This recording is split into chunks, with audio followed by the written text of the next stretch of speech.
Well, hello and welcome to the introduction to this particular series. Now, this series is on how to set up a home studio for the digital age, the digital media. Now, when I set my studio up, I don't really know exactly when that threshold was. We called it a studio because I have for years shot videos on YouTube and produced them and put them up there. And what I do is I'd shoot them, put them together, put them on there. They start out very simple, just content oriented. And I've been doing that, never have pushed or promoted or set it forward out, into public eye. Just people have found it and I've enjoyed that. Now, recently I had an opportunity with a program director of a large talk radio station here in the Metro Nashville area, and he said, well, you know how to do video blog, because he was interested in increasing his media presence, his branding, his social media type thing. And I said, well, I've never really, be honest with you, I've never really thought about it. I've never wanted to be a radio star or something like that. So it was just a hobby of finding interesting things that maybe I might leave a legacy to my children, other people that may not have the knowledge how to do some very simple common stuff around the house that I do. And it's like nothing was really scheduled, I just did it. Now, that's your first rule as far as becoming an online content person, is don't do that. You need to have a regular product that people can get used to and get in the habit of come seeing you. So with that in mind, he was asking me, do you know how to do video blog? And I said, I know how to shoot video. Been doing that long enough. Everybody knows how to shoot video, I guess. And I do post-production work on it. So I always take that raw footage and clean it up and kind of make it look halfway decent, at least in the latter years. And I did that. And I could, if I had a subject matter, if I was current events or something like that, perhaps I could do something on a regular basis. And then in a real estate business, I started doing a weekly video blog, and so that's not that big a deal. You just set up your accountability and you set a time, and every in my case it's a weekly update once a week. Pretty easy. Now, this isn't about so much the content as the studio, the hardware, and all that. And my goal is, with this introduction, is when we go through this series, is to maybe save you some time and effort on what you're spending to set your studio up. And how you set your studio up is going to be greatly dependent on what you want. Not what I'm here to tell you about, but what you want to achieve and how you envision your goal. So that's where we're going with that. Now, this is the very first one, and like I said, he was in the radio business, and Rona had just hit, and actually we were into Rona a couple of months as they were doing stuff remotely from home and kind of fighting to get all that stuff organized. And so I duplicated a radio station. I can fulfill that if I have the staffing, which is one of your constraints. I can pretty well much run a radio show on a daily basis. Or I'd do 5 days. I wouldn't do 7 days a week or 6 days a week, but I'd do 5 days a week. If I got a contract, I'd do a radio show. I can do that. I can do a talk show. Who cannot talk? I can talk, stumble over some words and look like an idiot. I can do that. So the thing is, what you want to do is going to drive your studio. Your task and your purposes are going to drive your studio. Mine, I duplicated a radio show. So some of the hardware choices are based upon that, and a little bit were experimentation based upon the Rona outbreak causing a shortage of everything electronic that you could get your hand on. So maybe I can save you some money if you watch. Now, this episode, I'm going to look at, I've got some few things I want you to plan. I know it sounds cliche, but you're not going to get anywhere if you don't have a plan. In my case, I haven't really got very far because I was just hobbying while I was working. And so it was just, if I needed to fix the sink bottom, I fixed the sink bottom, maybe filmed it and then posted it so people could see how to do that sort of thing. It really wasn't a focused, content-driven type of thing. Now, I have some notes over here on this, and we're going to talk about some of that stuff. But first thing you have to do is plan. And I used plan, I made up an acronym, P for prioritize. If you're going to just start out on this, depending on the hardware you use and what you already have in your possession, it's going to cost you some money. Not terrible, but could be something you want to prioritize, what you want to do in your rollout of your production. You also want to leverage. You want to leverage your particular expertise. Everybody's good at something. Now I've talked to people who say, well, I'm really not any good at anything. Nobody ever want to watch me. I'm just bored. Everybody, every human being has something that they can leverage, some level of expertise.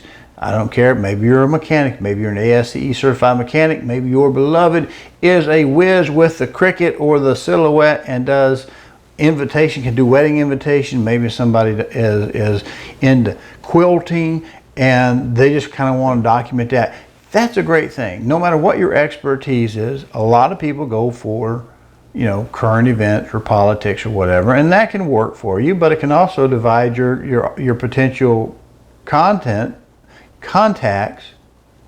to half. Because if you go particularly left wing, you're going to cut off the right. You go particularly right wing, you're going to cut off the left, that sort of thing. So you figure out what your shtick is. And speaking of shtick, let's look at some of the people who have started out with a fairly simple setup. Like the lady who does the Liberty Doll. Now she's pretty well much current event and 2A type of production. But her shtick is, you know, she makes it with the red lipstick and the bow in the hair as part of her regular image that she puts out. And she has a style. She has presented her style. And she does it much like a lot of the shows do. And you might get by with something very simple, such as a ring light and a cell phone camera, really, if you've got a plan. So you want to prioritize, you want to leverage your expertise, you want to advertise when you start getting some content produced, because if you expect to get rich off of advertising, that's a hard game to play, because the way the bidding works on stuff is you have to have a certain number of viewers, and the more viewers you have, the more likely you are to have somebody actually buy basically your ad space, and they don't pay much. I think I just moved over choice bits of about 15 years worth of videos onto Rumble. I've made a nickel in about a week. I've made a nickel. Of course, I'm hard to find the platform, that sort of thing. And I hope to have this YouTube advertised so I can leverage what I already have through my existing audience. And I appreciate every one of the guys and gals who would spend time just to watch me. As one of my recent comments said, ear biting. Whatever, I'm not sure what ear biting is, but I took it, it wasn't very, it wasn't intended to be complimentary. But you want to leverage your expertise, you want to advertise your show, and that gets back into that prioritization, because when you try to prioritize, do I need to spend more money on kind of pushing the show, or do I need to buy something new for the studio, kind of dressed up and make it all fancy and nice looking, or what? That's part of it. And you need to network. You need to find and kind of reach out. You know, and some people may be short on the comments because they may have 1,000 other they got to go through during the day. But you want to network with other people who are doing this kind of thing and pay attention to what they're doing. And I get back to my list of shows, because I'm going to talk about Guns and Gadgets. Another one that I personally watch from time to time. And both Liberty Doll and Guns and Gadgets, even Task and Purpose, which is another one, they're sort of guns, but they lean toward the military aspect of it. Their deal is they have pretty well much, and we'll talk about that when we get to studios, they typically have one setting, one camera, and they do a little post-processing, put a little graphic up here and there, and they do a wonderful job. And see, we can get from that to a full live interactive, like a live stream where you're literally radio. You kind of need some people to help you with some of this stuff. If you're doing just a one-man show, 1 or 2 people can do it. You can be the on-air talent and the content and maybe the promotion. Maybe somebody else does the actual graphics work and the stuff behind the scenes to get it on there, and the engineer portion.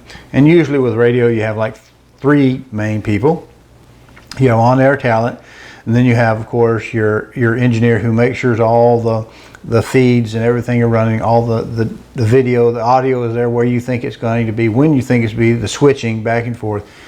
And of course, the producer who helps push the show as an organization type thing. So when you're doing it all by yourself, if you try to get too fancy, try to do too many things, you're going to get bogged down pretty quick, and it's going to be reflective in your material. Anyway, So this is just the introduction.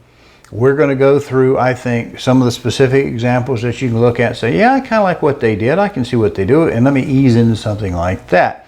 Also, stuff like microphones and cameras, you can spend a lot of money on those, and extra monitors and high-speed computers and software to do your post-processing artwork. I did the vast majority of mine with public domain type of shareware or open source type software, with the exception of my video editing, which I pay for that every so many years, and I'm still using the same old one, so I don't really see the need to upgrade it. I could get some nice improvements behind me, with blue screening, green screen, that kind of thing, under the improved version, and updating some of the outputs. But most of your formats are going to go on to commonly acceptable. They're going to go on to the different platforms like YouTube or Rumble or whatever. So you don't really have to get too fancy there. I don't know that you need a lot of glorious intros. The experts are saying keep it short, keep it simple, keep it sweet, because people have the attention span of a goldfish. And in my case, I had a nice opening that I used for years, kind of brand me. But people that are the money makers in this sort of thing say don't have that. The online content is different than a formal production. So we're going to talk about that in upcoming episodes. If you tune in, you'll see them. I may run them actually a week earlier on Rumble to kind of drive some traffic to that platform as well, in case YouTube has a issue in the future. I don't know. But it's all good, and your show is all you. So what do you say we get into a little bit more specific detail as we go on? And again, this is deliberate that I'm starting very, very general and starting to then we'll get down into the tall grass as we need to, because there may be some stuff. The audio section, using the particular studio software that I use, is a booger. I mean, just in trying to understand how all that works, and that may have some long shows in that. Integration with other systems, that could be a long show as well. And of course, if you're going to run two studios like I do, Studio K, the kitchen, and Studio O, the office, or maybe I have to come up with a name for that one, but two different locations, there's ways to do that too. We can do that, and we'll see you on the next episode. Thank you for sitting through this ear biting. And the other thing is, you're going to have to be pretty thick skinned, because although I've been very blessed having 99.999% of all my comments are really nice and good people, you're going to run into some that might hurt your feelings. So if you're sensitive, maybe you run the equipment, let somebody else be out in front of the camera.